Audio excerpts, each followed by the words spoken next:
चलो परमेश्वर गौरव हो प्रशंसा हो प्रभु जीशु ख्रीष्ट बहुमूल्य नाम समस्त को नमस्कार। मोर प्रिय माने विवाह केवल मनुष्यर चुक्ति नुहे, यह ईश्वर द्वारा निर्मित एक पवित्र चुक्ति अटे। यहाँ परमेश्वर डिजाइन कर जाइछंती, कारण आम्बे स्त्री त्याग घृणा करू या सदा प्रभु इस्राएल परमेश्वर कहती ओ जे आपना वस्तु को दुरान्मरे आच्छादित करे ताको आम्बे घृणा करू। या सैन्याधिपति सदा प्रभु कहती एहे तू तुम्बे माने जेपरी विश्वासघातकता न कर, एथिपाई आपना आपना आत्मा विषय रे सावधान हो। मोर प्रिय माने यह आमे माने ए पदटी आमे माने मलाकितार 2 पर्व 16 पदरे आमे माने देखि परबा। यह साधारणतः परमेश्वर को द्वारा यह लाइफ लॉन्ग कमिटमेंट अटे। मोर प्रिय प्रभुंकर लोक माने परमेश्वर चाहती स्वामी एवं स्त्री ईश्वर को प्रेम रे प्रतिफलित हेबे।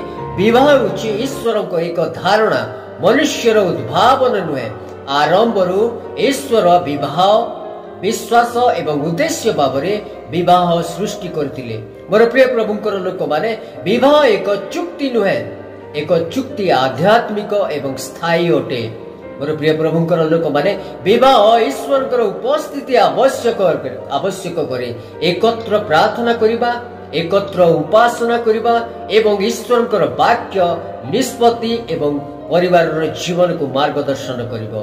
मोर प्रिय प्रभुंकर लोक माने विवाह सर्वदा यह सहज नुहे। मोर प्रिय माने मात्र केंद्र रे ख्रीष्ट सहित यह एक आनंददायक आनंद एवं पवित्र हो पारे।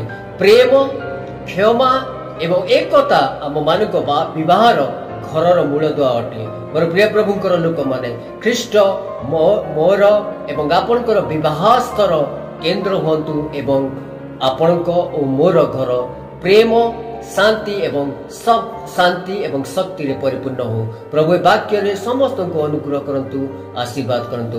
आमेन। Praise the Lord.